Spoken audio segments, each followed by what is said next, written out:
Last year, the hottest healthy eats included green tea, cricket bars, and wait for it, I have to because it's not going to roll by in the prompter by itself. Almond flour and almond butter. All those things we talked about last year. Right. That's what all that says? Oh, good. Okay. But it's a new year, and our registered dietitian, Lisa Gretzalanik, is here with her new nutritional favorites for 2016. Because there's always fads. We were talking about before we went on. Kale, part of the reason I find it irritating is because it was everywhere all the time. Right. Like, give me a break. There's got to be other things we can eat, and now there are. Yeah, now there's more. And, you know, I'm the kind of gal when it comes to fashion trends, I'm not in style like Cassandra's. I would need her to go with me shopping to figure it out. But when it comes to nutrition, I'm usually on top of it. Yes, you are. What is coming out this year that you're going to see more of is the first thing I want to talk to you about is this movement with farm to table, where we're going to be seeing more STEM eating, meaning you're eating all of the vegetable and the plant. So I love beets, but I would eat this part as well. Yes, so the whole part. So root to stem eating.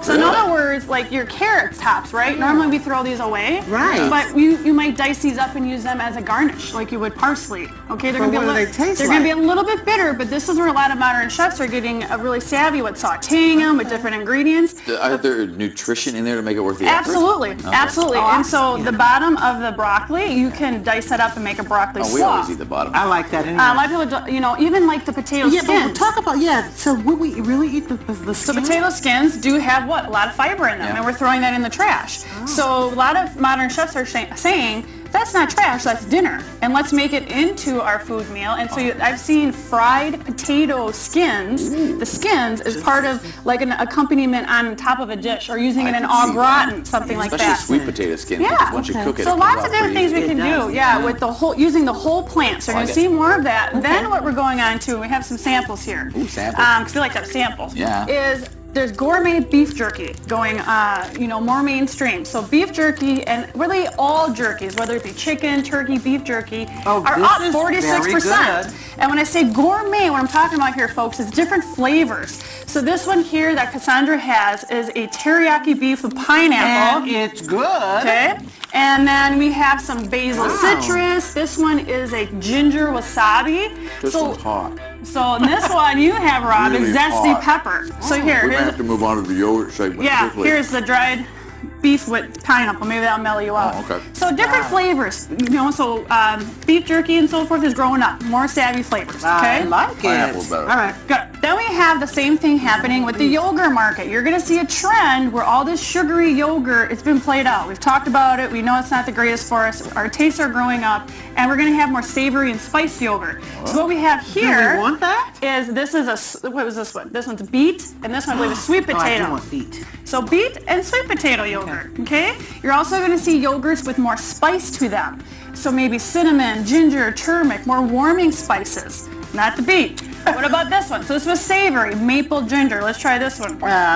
No beet yogurt. I've never had the beet, so I can't say. But I don't know about the sweet potato. Sweet potato. So, I saw a tomato one. I saw a butternut squash. What's this? Beet? That's not bad. But see, my eyeball says, raspberry or something. I know, right? Yeah, you think it's good. It's a different flavor. Your taste bud's going to say something else. So whether you care for them or not, it's a market that they're embracing. Actually, I don't mind this. Okay. I'd do this over the sweet potato. Okay. So different yogurt, different flavors. And I like sweet potatoes, but that just tastes good. All right. Then let's move on to microgreens, okay? So microgreens are going to be a trend. What do you do with microgreens? Is this the new kale? In Lisa G's world, I would say this is a new kale. So what is a microgreen?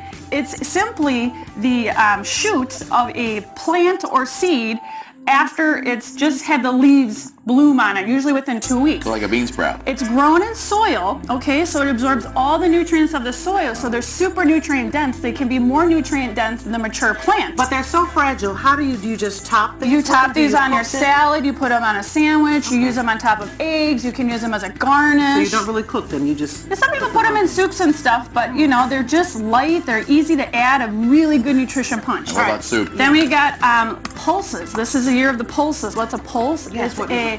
A edible seed in a pod. So all beans, lentils, and peas are pulses, and you're going to see more beans, lentils, and peas on menus. And they will be added to soups. They're going to be used in place of meat, and they're going to add more textures and flavors to our meals in 2016.